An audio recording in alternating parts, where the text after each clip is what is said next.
water flow. Dancing, dancing, see the water flow. Oh, wizard of changes, water, water, water. All right. Hello, KSQD listeners. It's every other Sunday again, and I am Brooke Wright here in the studio with Ronnie Lipschitz, and you are listening to Sustainability Now, a bi-weekly KSQD radio show focused on environment, sustainability, and social justice in the Monterey Bay region, California, and the world. So Central California just experienced one of the three most intense storms since the 1950s. But was that prelude to feast or famine this coming water year? No one knows, but planning for the worst case scenario is the prudent thing to do. So our topic for today is wither water. Our guest is Sierra Ryan, the recently appointed Water Resources Manager for the Santa Cruz County Department of Environmental Health, where she has been since 2015. Ryan coordinates water resource management activities among the other county departments and works closely with other local, state, and federal water supply and resource management agencies in the county and across the Central Coast. She holds a BA in Environmental Studies from UC Santa Barbara and an MS in Environmental Sustainability from the University of Edinburgh. In the past, she was also program coordinator at Moss Landing. I'm pretty sure I just said that wrong. Tell me, Sierra, University of? Edinburgh. Edinburgh.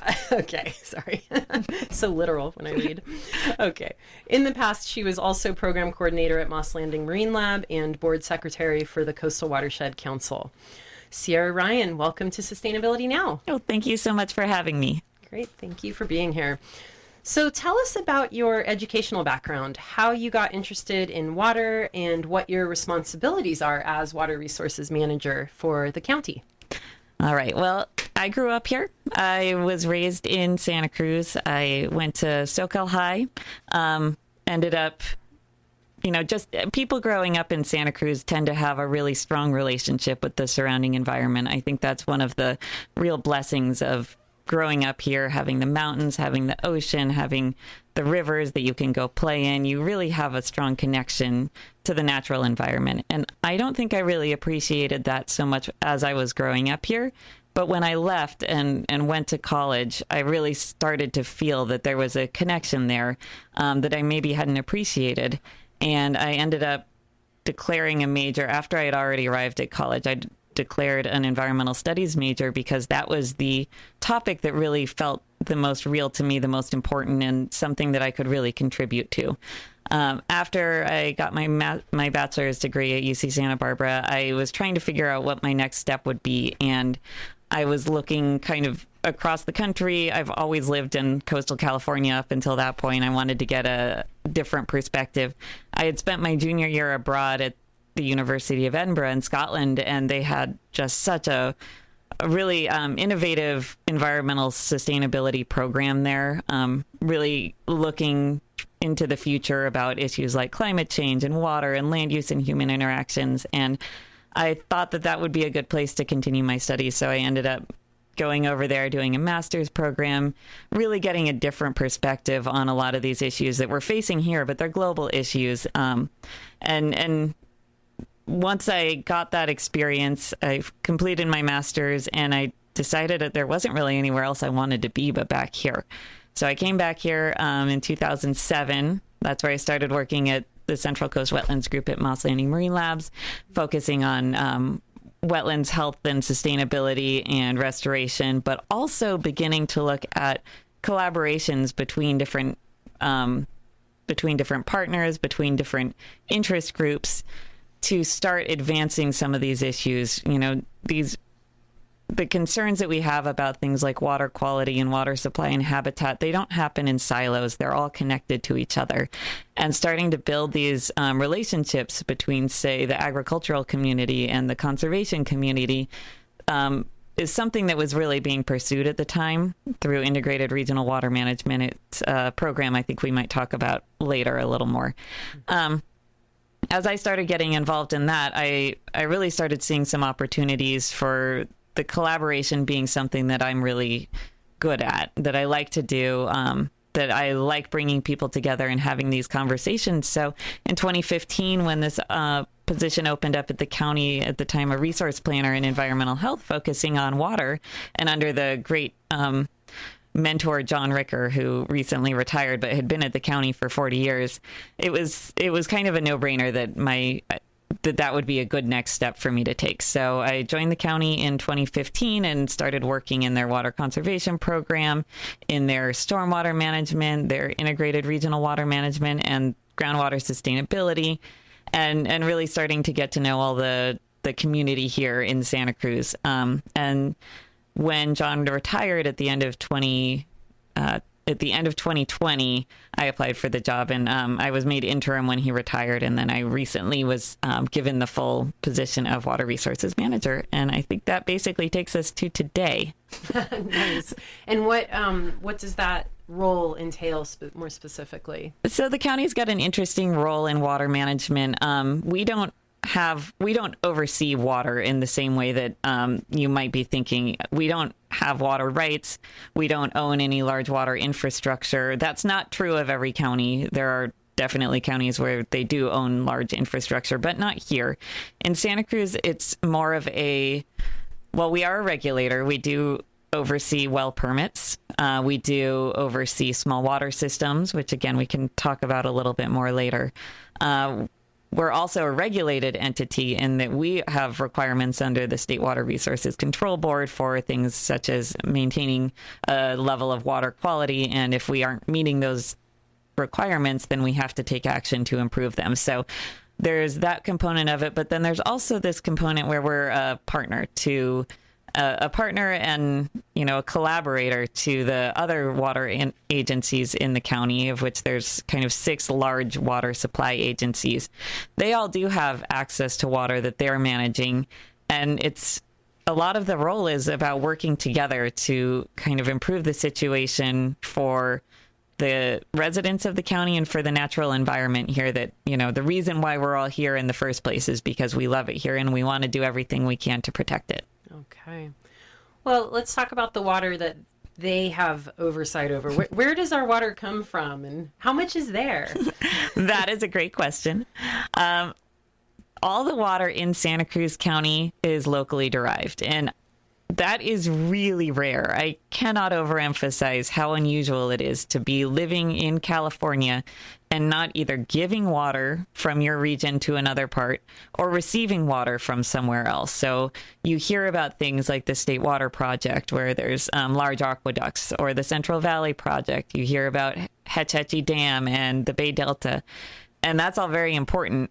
When you hear the snowpack is low, that's something to be concerned about, but it doesn't actually impact your water supply here in Santa Cruz County. All of the water that I'm going to say the large majority of water that we use here is water that originated as rainfall. We either get it through stream diversion, so that's taking water directly from rivers or creeks. We have Loch Lomond, which is another surface water source that comes from Newell Creek.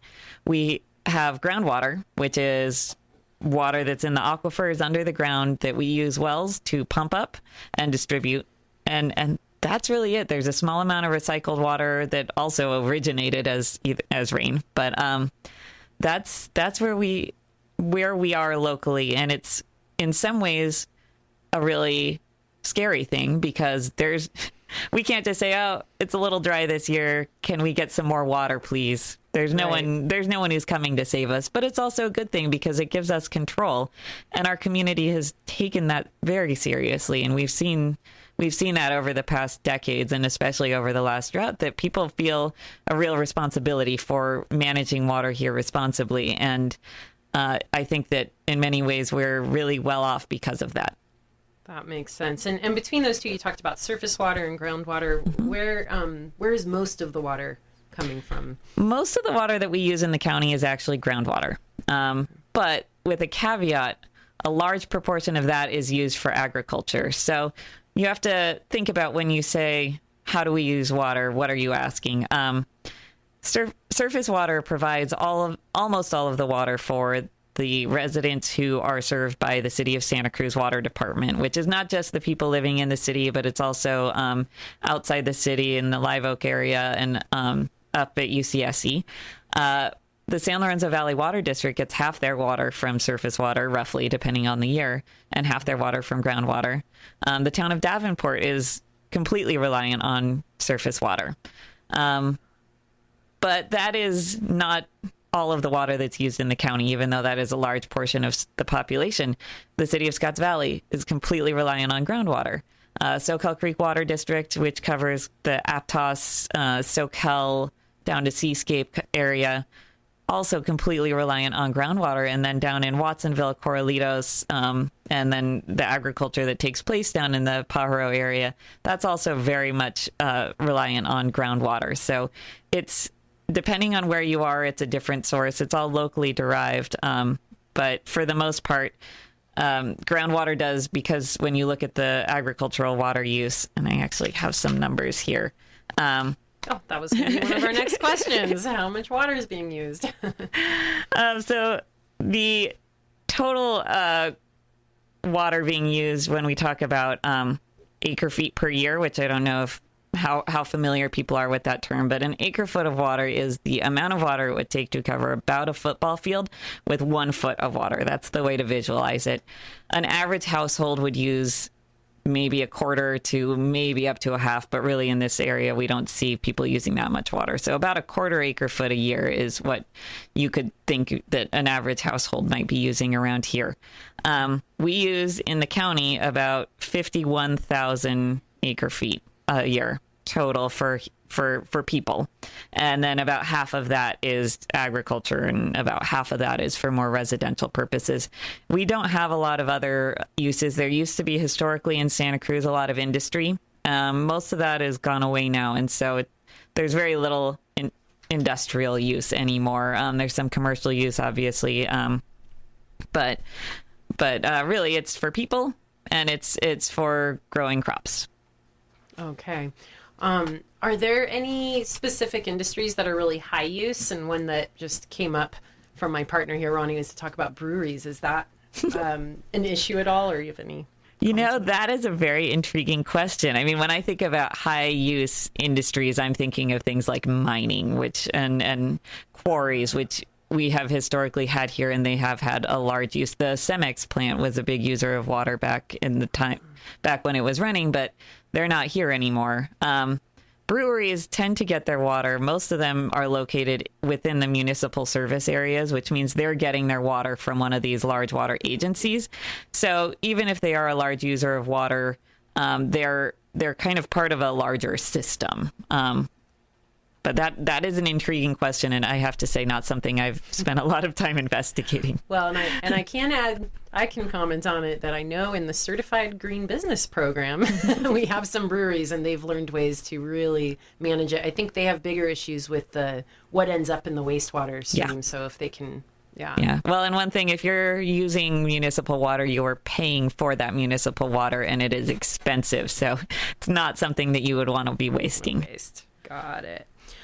So you talked a little bit about the difference between what your office does and what districts do. Is there anything to add to that, like sort of to get a clearer sense of what the sort of division of labor is between them and what your office is? Yeah, it seems like it's not confusing to me anymore, but I realize that I've been deep in this for a long time. So there are, like I said, 6 major water supply agencies in the county, and these are like the City of Santa Cruz Water Department, Soquel Creek Water District, San Lorenzo Valley Water District, Central Water District, City of Watsonville, and I think maybe I forgot Scotts Valley. But anyway, these water agencies are really the people who are getting the water from either the ground or from the river. They are taking that water and they are treating it so that it meets a very rigid drinking water standards. They are then putting it into pipes, which they own, and sending it to the customers so that when you, the customer, turn on your tap, the water comes right out and you know that it's clean and you know that it's always going to be there when you need it. That is their primary job, but they're also resource managers. The city of Santa Cruz, for example, owns a huge amount of land around Loch Lomond as a way to protect it. Same with on the North Coast. They need to protect these resources because this is their source of water. This is something that I think people might not realize or appreciate, that these water agencies put a huge amount of time into not just treating and delivering water, but also ensuring that they are doing it in a sustainable way. For example, again, the city has just made commitments to leave a really large proportion of water in the San Lorenzo River for the maintenance of endangered species of fish. They didn't necessarily have to do that, but they saw it as the right thing to do as a resource manager.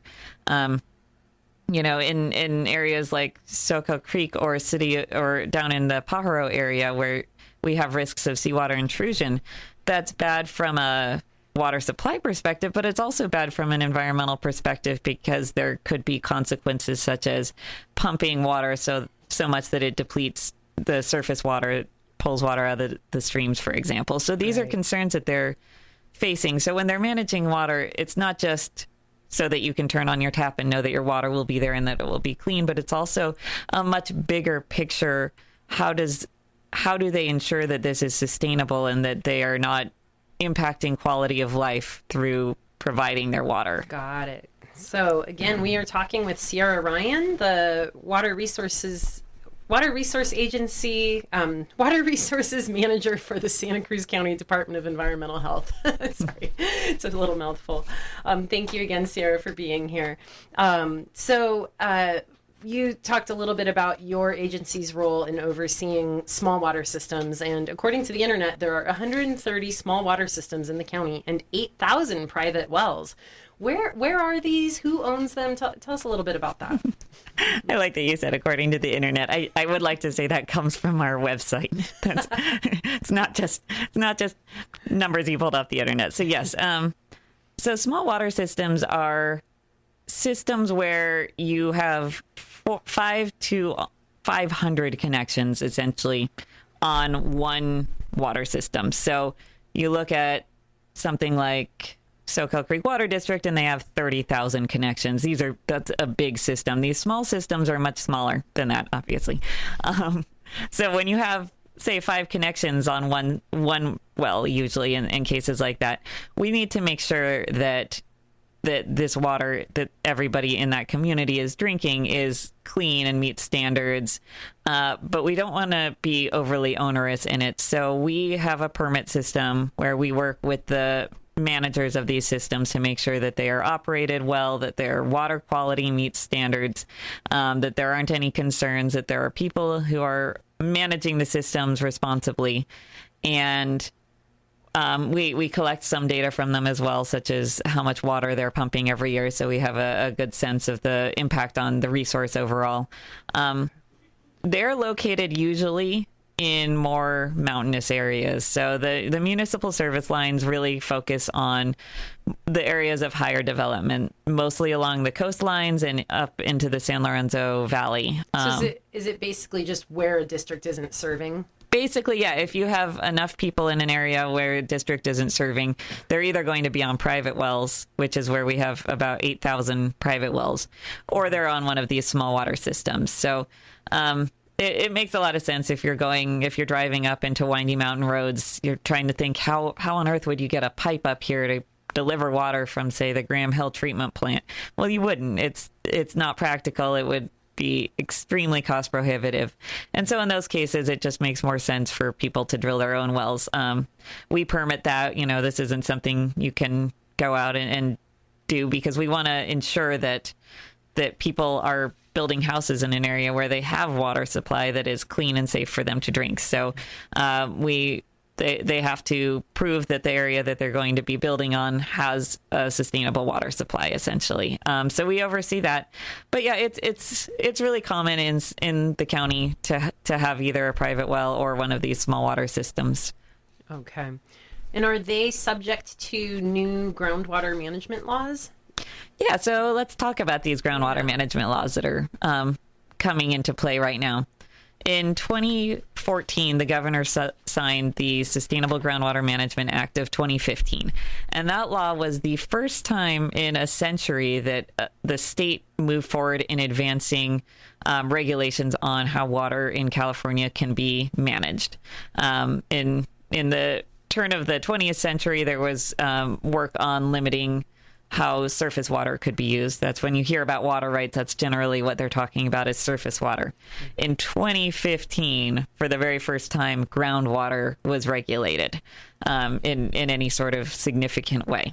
Wow. And this is all still being developed right now. So the law required the development of groundwater sustainability agencies that oversee the management of groundwater basins. Basins are basically you could think of it as the underground reservoir where the water is in its various aquifers.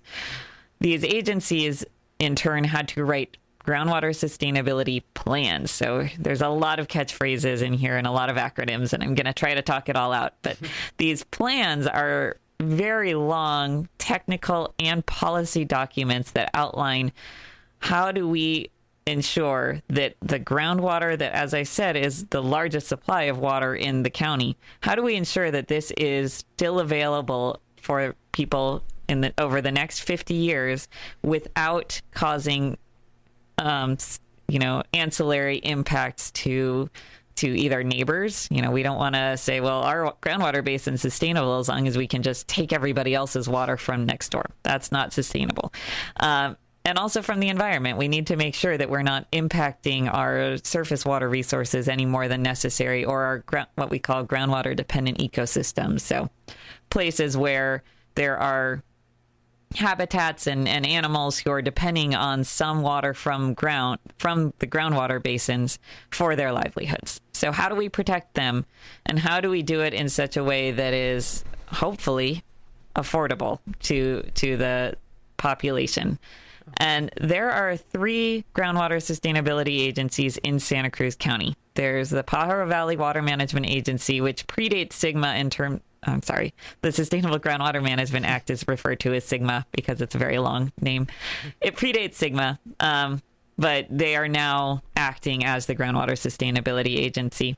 There's also one in the Santa Cruz Mid-County area, so that's kind of from the east side of the city of Santa Cruz down to Seascape and kind of into the hills.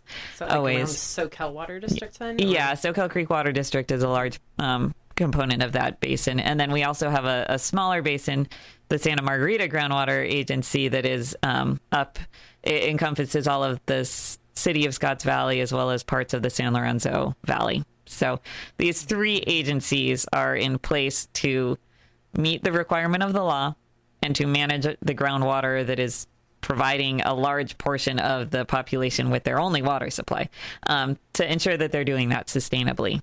And so these private wells and small water systems are involved in a couple of ways, in that they are stakeholders. Mm-hmm. They are active pumpers of groundwater, most of them. They are people who could be more likely to be negatively impacted by overpumping than others. So say I'm going to come up with a theoretical situation where a large water agency is serving water to several 100,000 people, and they are doing this by pumping the groundwater. And they have these very deep wells. Say they're 2,000 feet deep, which is not real. But so they can just take all of the groundwater, and by doing that, they lower the water table, and all of the private wells, all the small people who have their individual households, their wells are only a couple 100 feet deep because that's all they ever needed in the past. And it's expensive to drill wells, and it's expensive to pump the water out. It takes a lot of energy. So they could be in a situation where if the large municipality just decides to pump all the water down, their wells could go dry. And who's going to help them? So the groundwater sustainability agencies are there. It's not so much to regulate, it's more to ensure that doesn't happen. It's a way to provide a level of protection to everybody who uses these groundwater basins.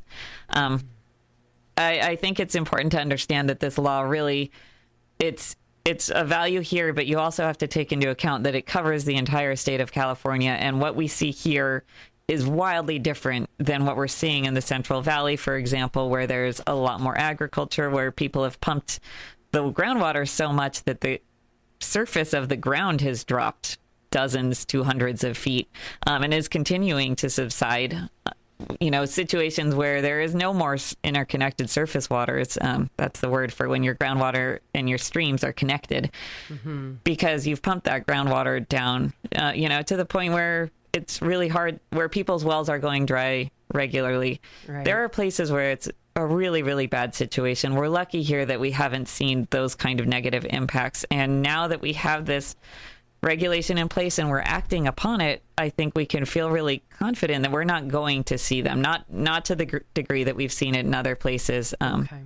Again, you are listening to Sustainability Now, and our guest today is Sierra Ryan, the recently appointed Water Resources Manager for the Santa Cruz County Department of Environmental Health. Thank you again for being here, Sierra. So I am really interested in hearing a little bit about something I think is interesting to a lot of people, which is the saltwater intrusion, and want to find out a little bit from you about how bad is it. And I know this has, already occurred in South County, but it also, I saw work on California Street, I think, a couple months ago, that there was some preventative work being done around the same issue. So, yeah, just if you could share a little bit about that. Sure, happy to. So seawater intrusion is a situation that comes up when you have wells near the coast that pump the groundwater so that the groundwater elevation, so that's the level of the water under the ground, declines. And that leaves more or less a hole. And the ocean sees this hole and thinks, well, I'm just going to fill that.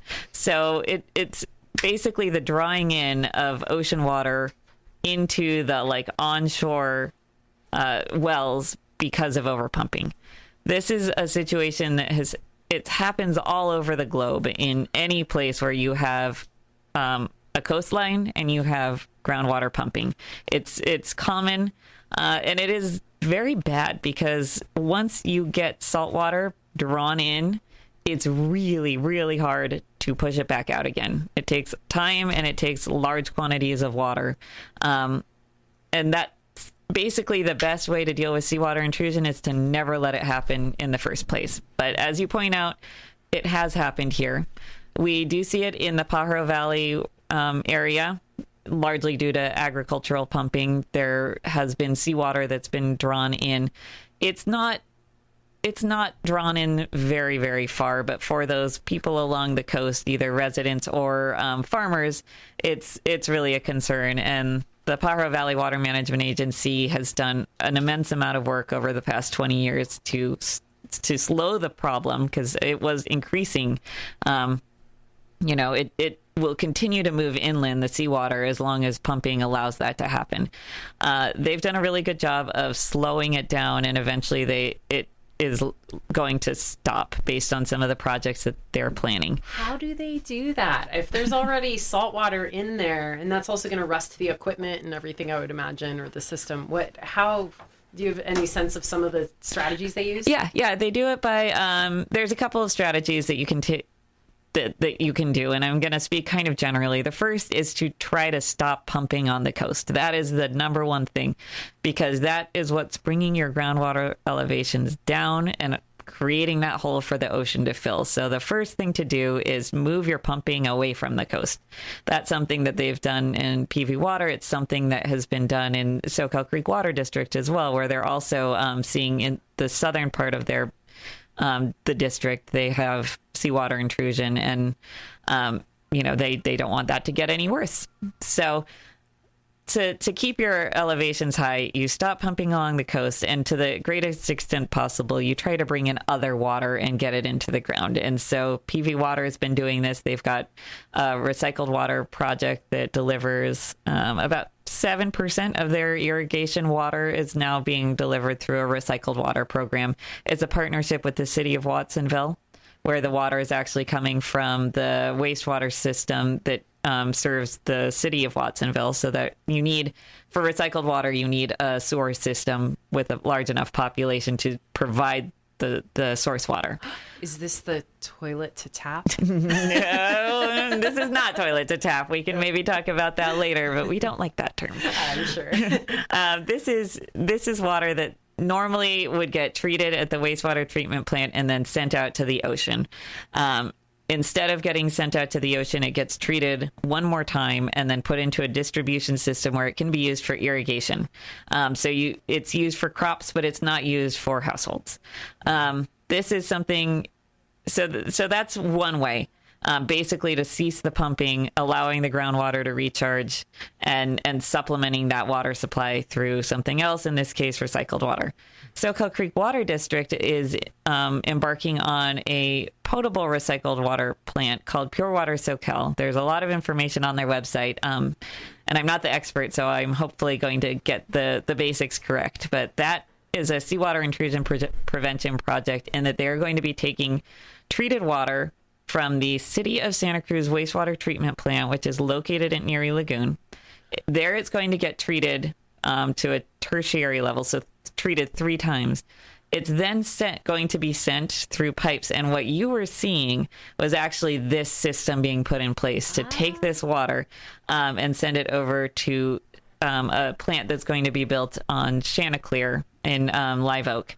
And that plant will treat the water 4 more times, so it's purified. It's then sent to injection wells, which are located kind of closer to the coastline, and that water is put back into the ground. So it's injected. It's not a passive, it's an active system where the water goes down into the water table. And that brings up those groundwater levels at the coast more actively, and it allows the district to use their inland wells a little bit more differently. We call it operational flexibility because they have this seawater barrier, essentially a barrier that keeps those coastal groundwater elevations high, allowing them to use their inland wells differently. Uh-huh. Is that, were these strategies developed in lieu of desal? Because that was the conversation maybe 10 years ago or so. Yeah. So there was a lot of work that was done to investigate desal. There was a proposed project that would have gone in as a partnership between the Soquel Creek Water District and the City of Santa Cruz Water Department, where they jointly would have constructed a desalination plant, which it removes the salt from the ocean. So you use ocean as your source water rather than, in this case, recycled water is using wastewater, and normally we're using groundwater, surface water. So it's the other water source here. That proposal did not move forward after a lot of outcry from the public, especially in the City of Santa Cruz area. There were a lot of concerns about the environmental impacts of the brine, the amount of energy that it takes, concerns about aesthetics that were raised at the time. And the city council opted not to move forward. And that did create a situation where Soquel Creek Water District did have to come up with a different proposal. But I should say that this project is also a partnership between the city and Soquel Creek Water District, in that the source water is coming from the City of Santa Cruz. Right. So it's, it is basically what, it's happening because desal did not happen, but it's also a really great proposal, a good project, and something that the state of California has been really investing in. They see recycled water as kind of the next step forward. Right. That's great. So debates over water supplies are perennial, with some arguing that conservation can only get us so far. And others arguing that, or the same people arguing that we need more storage, again, desalination, or even importing water from over the hill, which sounds heavy and expensive. What is the potential for more conservation, and what can we do if that does not work? That is a great question. Conservation is always the number one strategy for water supply, because there's no better source of water than the water you already have. It's usually the most cost effective of any sort of water supply projects. But you need to have the water there to begin with. And I think it's really important to point out that we are in a state where most of our water supplies are already in some form of overdraft. We know that the city of Santa Cruz suffers during droughts with their water supply. We know that most of our groundwater, well, all of our groundwater basins are impacted. We have seawater intrusion in 2 of them that we're trying not to let get any worse. And we have potential impacts to surface water resources in the 3rd one, the Santa Margarita Basin. And these are, again, things that we don't want to get any worse. So we don't really have any more water. We want to be as efficient with the water that we have as possible. Mm-hmm. The thing is, we kind of already are. I think it's really, really important now to give the community credit for the immense work that they did conserving water during the last drought. So in previous droughts that California has seen, people would take measures like not watering their lawn, like maybe not flushing their toilets as often, or maybe not showering as often. And then the drought would end and people would go back to flushing their toilets and watering their lawns and showering for longer periods of time. Now, in this most recent drought, the water agencies really promoted rebates and retrofits and lifestyle changes. So instead of not watering your lawn, you tore out your lawn and you put in a drip system and drought tolerant plants. Instead of just not flushing your toilet, you just replaced your toilet with a highly efficient one that uses 0.8 gallons of flush instead of 3.5 gallons of flush. You replaced your shower head with a 1 gallon or half a gallon a minute rather than 2 gallons a minute. And those changes basically locked in that degree of conservation. So I have a chart that is always it's available on the county's website, and I could share it if you want to post it here, that shows water use relative to connections in the county. And we get this information from all of the water supply agencies, but we're using less water as a community now than we were in 1984. Wow. We are already using less water than the state thinks we can. So what I mean by that is the state has what they consider the floor of what is the least amount of water that we can expect people to use per person per day without jeopardizing health and safety. We don't want people to stop drinking water. We don't want them to stop cleaning themselves. Like health and safety, we want to make sure people can have a good situation while still being efficient. They see that number as 50 gallons per person per day. In the city of Santa Cruz, they're already using more like 45 gallons per person per day in their customer base. SoCal Creek Water District is also very close to those numbers. So that still sounds like a lot, though, right? I mean, if you're out in the desert, well, you can get by on less than 45. That's like, I'm curious. Do you have, so you described some of these technologies that, yes, aerators, low flow toilets, drip irrigation. Mm-hmm. Do you see anything kind of as like the next step that people can take in their homes, kind of along those same lines? I think we need to get away from thinking that this is a situation that people can take steps in their homes to fix. I mean, obviously, if you haven't made those steps yet, get yourself an efficient dishwasher, get yourself an efficient washing machine, get yourself a low flow toilet. Those are all great steps, but they are absolutely at this point not going to solve our problems. I mean, that doesn't mean don't do them, because that is the very first step in having a sustainable water supply. And if you're seeing that your water bills are going sky high, then maybe think about cutting back on your water use as a way to handle that, because it's an indication that maybe you're using more water than you need to. But the real issue here needs to not be thinking that we can conserve our way out of this anymore, because even if we could conserve, if everybody used even less, then maybe if we continue to get average rainfall, maybe we could squeak by. But that's not going to be the case. We already are seeing our climate change projections coming into fruition, which was what we're expecting to see. And what we've already been seeing is that with climate change, we're going to have less rain. We're going to have bigger storm events, but less frequent. Big storm events are really hard to capture. The water just runs right off, and the the waterways, if you're on a surface water system, the waterways get so turbid, so messy and muddy that you can't even use that water when it's there. And it all runs out to the ocean. The ground can't catch it, can't absorb it fast enough. So it's not going into the groundwater basins. It's, again, running off into the ocean. That's a situation that we're expecting to see more of in between longer periods of drought. So maybe everyone in Santa Cruz County could use 40 gallons a person per day. Maybe that would be okay, except that it's not going, that even alone wouldn't be enough, because we are facing a situation where we're going to have less water supply, and we need to be smarter about managing that from a water supply perspective at a much larger level than just individuals. This is Sustainability Now. Our guest is Sierra Ryan, the recently appointed Water Resources Manager for the Santa Cruz County Department of Environmental Health. And we are just getting into the last segment of this show and want to hear a little bit more about some of the strategies that are being considered and starting to be implemented across the county to address the drought. So, Sierra, how are the county and the various water agencies, companies, and well owners dealing with the drought? You talked about that partnership between the city and the Soquel Creek Water District. What are some other ways that they're dealing with these conditions?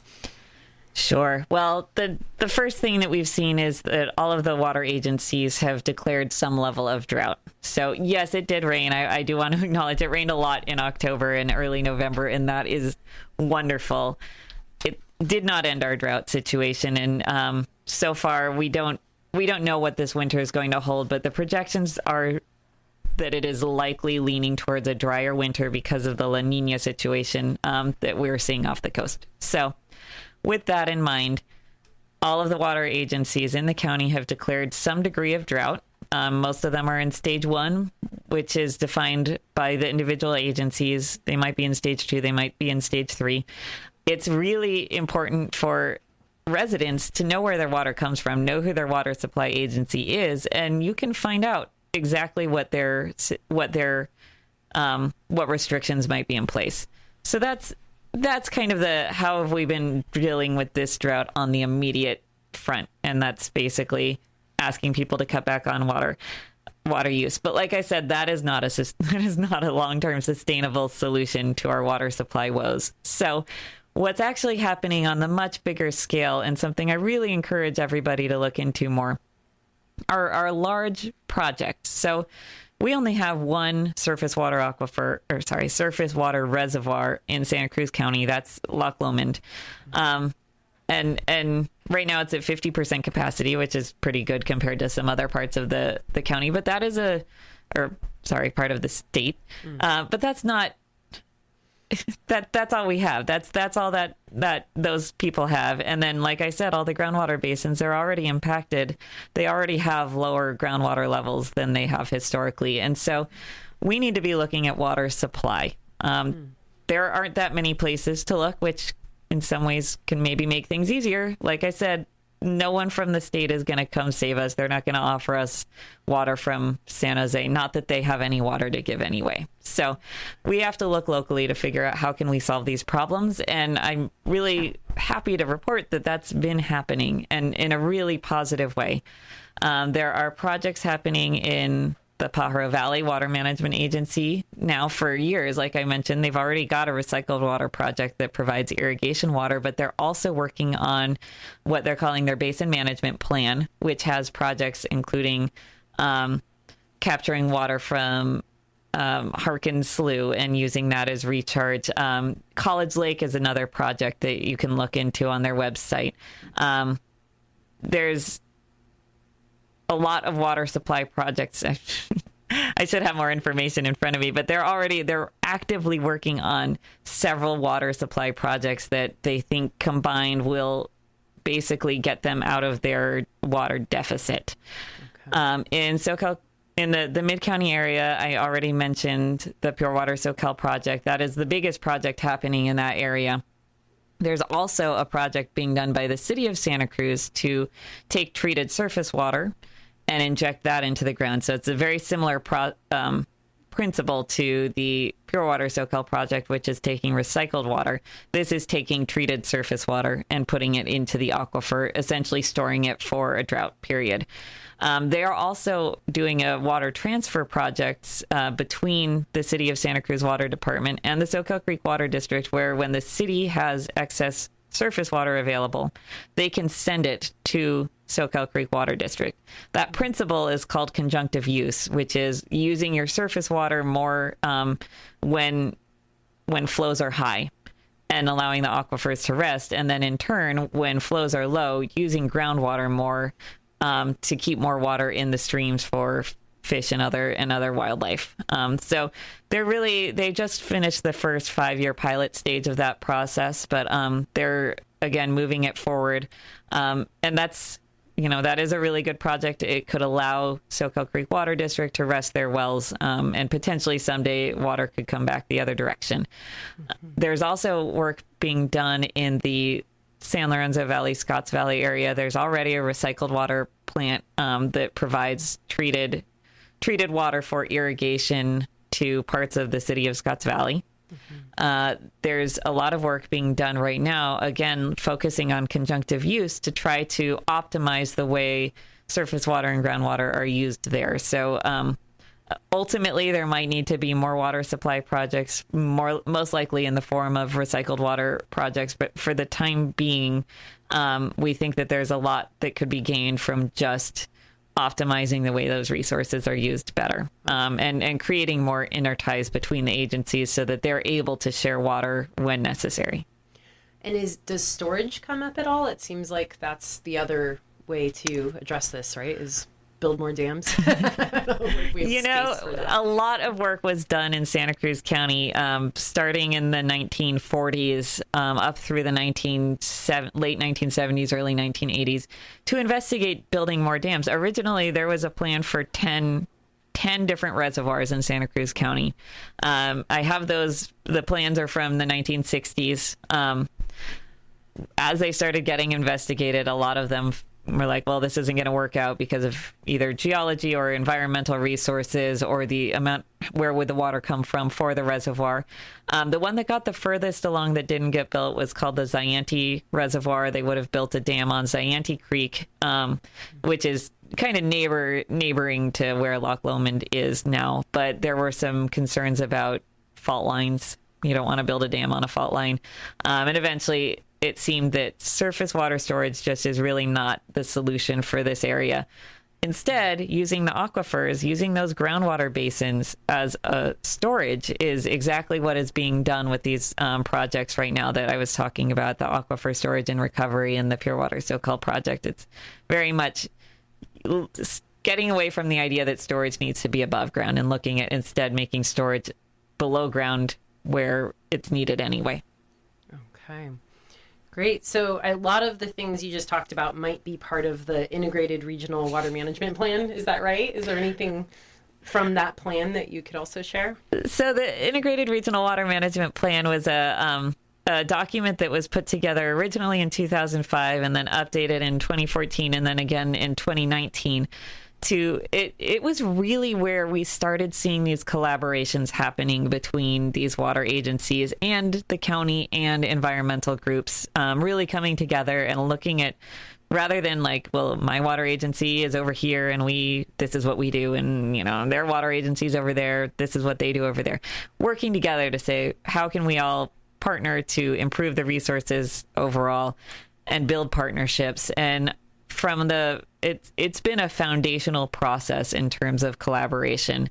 The plan itself has a lot of really valuable information. It describes the watersheds of the county, environmental water users, the different water agencies and how their water is used. And it also, more recently in 2019, or maybe 2020, a chapter was added on climate change that really starts to look at how are these climate change projections going to impact our water resources. It's also kind of it's related to the groundwater sustainability plans in that it's similar agencies working together. The groundwater sustainability plans take a lot of the IRWM, that's the acronym, principles, and they move it forward into really looking at large-scale water supply projects. So a lot of what I've been describing today, it's based on modeling and projections and work that was done through these groundwater sustainability plans, which is in a way kind of a following up on the work that was originally done through the IRWM plans. So these resources they're just wonderful. They're available online, and they've really put Santa Cruz County in what I consider a really good position. Nice. You led with, when we asked you about your background and everything, you said that creating partnerships is really what your jam is. Yeah. So it sounds like there's been a lot of partnerships around this. What have been some of the best outcomes that you've seen in your career in this agency?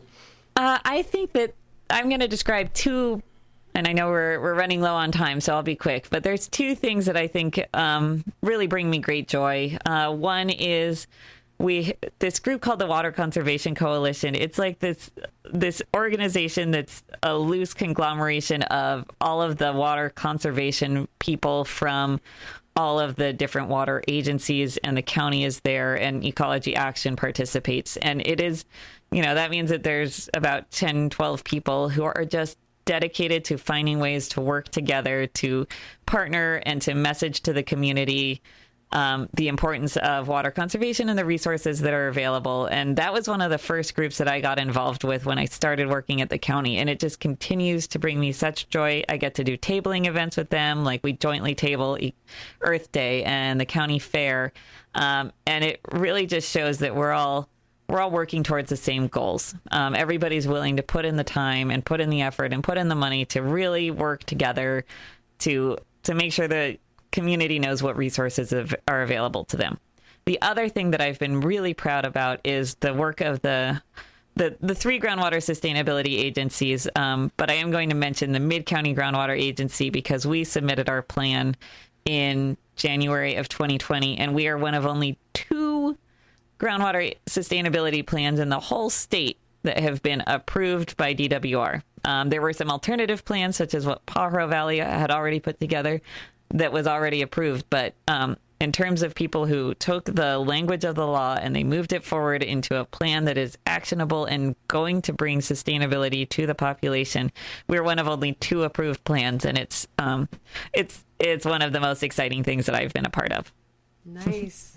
Thank you. Well, thank you so much, Sierra Ryan. Thank you for being our guest on Sustainability Now. Thank you so much for having me.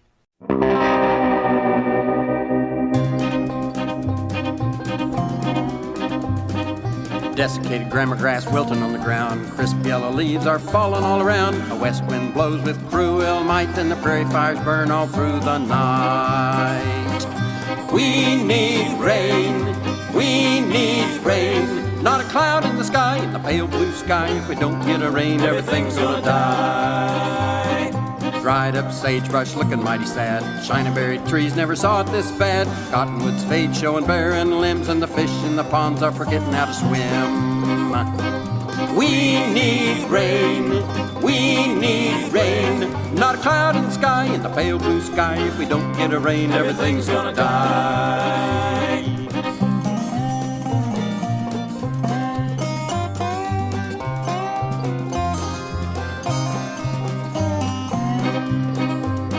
The grass is gone, the hay's used up. The cows look thin and they're hunting grub. People are tired and filled with doubt, and the dogs are sick of the stinking drought.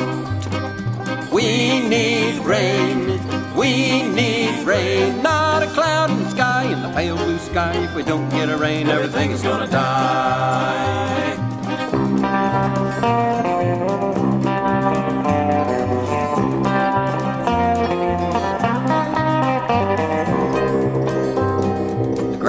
Gone, the hay's used up. Cows look thin and they're hunting grub. People are tired and filled with doubt, and dogs are sick of this stinking drought. Grass is gone, the hay's up. Cows look thin and they're hunting grub. The people are tired and filled with doubt, and the dogs are sick of this stinking drought.